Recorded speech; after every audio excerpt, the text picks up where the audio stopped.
My name is Dr. Ola David. Still on the topic, how to enjoy your marriage. So, the next topic I want to discuss is we're in number 11 now, and the topic under that number 11 is cheerfulness. Cheerfulness, to be cheerful. There's a mystery in cheerfulness, for the beauty it carries. Moodiness attracts hatred, but cheerfulness attracts favor. You become likable and favorable by it. Cheerfulness makes home sweet. Cheerfulness makes marriage a sweet one. Introduce cheerfulness to everything you do, and you see how great you become. Even cheerfulness adds to your beauty. When you are cheerful, you appear beautiful, more beautiful than you are. So that's a power to attract. Cheerfulness attracts people. To attract your spouse. Your spouse will always be where you are because of cheerfulness. There is power in cheerfulness. God bless you. So the next topic, the next point I want to raise is that in number 12. In number 12 is cherish and care. Cherish and care. We are going to take our text from Ephesians chapter 5. Chapter 5 verse 29. Ephesians chapter 5 verse 29. For no man ever yet hated his own flesh, but nourisheth and cherisheth it, even as the Lord the church. Nourisheth and cherisheth. That is, nourish and cherish. So the word cherish simply means tender care. That's what the word cherish simply means. Tender care. It is to tenderly cool your spouse when he or she is hurt, sick, or when in one need or the other. How much you can show tender care determines the extent that the beneficiary can also go in love display too. Now, the word care means to show concern about something or somebody and to do something about it, both in words and in deed. Care carries the power to cure. Every human being is influenced by the power of care.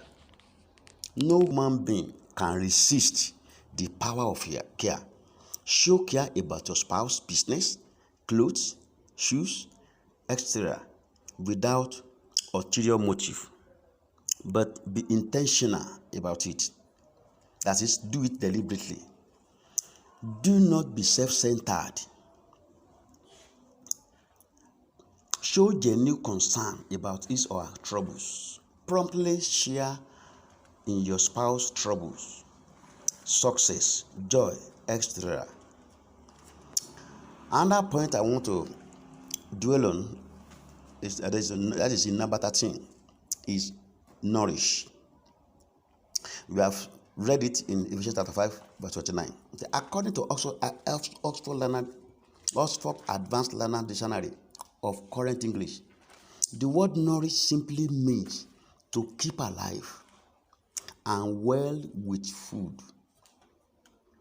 It is the responsibility of the head of a family to feed both the wife and the children joyfully, or else he is just a figurehead as a man, and he ought not to have married in the first place. Is that clear? Let me come again. It is the responsibility of the head of a family to feed both the wife and children joyfully, or else he is just a figurehead as a man, and he ought not to have married in the first place. So, let's move forward to another point. Point number 14. Money. In 1 Timothy chapter 6, verse 10. 1 Timothy chapter 6, verse 10.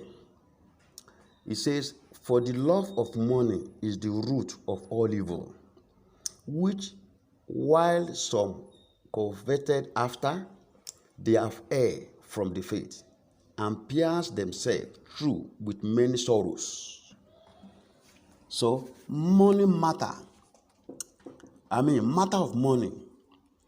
In one of those things, it's one of those things that make a marriage a sweet or bitter kingdom. Poverty can be a reason for the absence of sweetness in some marriages, while the presence of money may also be responsible for troubles in some. Some men, when they cite money with their wives, they make sure the money is exhausted. Some don't bother to increase the petty trading of their spouse, but they see to it that they spend all the money, both the capital and the gain. Some men are shameless. So even when their wife refuses to give them, they turn it to quarrel. It becomes another thing in the family. Let me move to number 15. Number 15. Reference. Ephesians chapter 5, verse 33. Ephesians chapter 5, verse 33. Let me read to your hearing. It says, "Nevertheless, let every one of you in particular so love his wife, even as himself.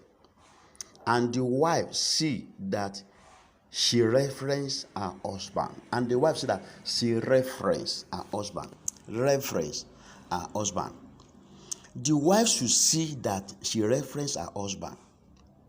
This statement shows that the wife should work at referencing her husband and make sure it is done. When a man is referenced by his spouse, he feels honored and proud of her. When you reference your husband in the secret and the public, you become a point of reference. People begin to refer to you as, this is a good woman. So it fuels your husband's love for you. This is something in man. There is something in man that loves to reference, that loves the reference of the wife. Do you understand? There is something in man, if you don't know, that loves the reference of the wife.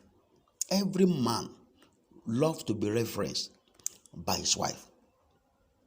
Number 16. Reference him in speech. Your husband is your king. Your husband is your king and Lord. Don't just talk roughly to the crown of your head. He is the reason why God made you. He is to be highly esteemed. 1 Corinthians chapter 11. 1 Corinthians chapter 11.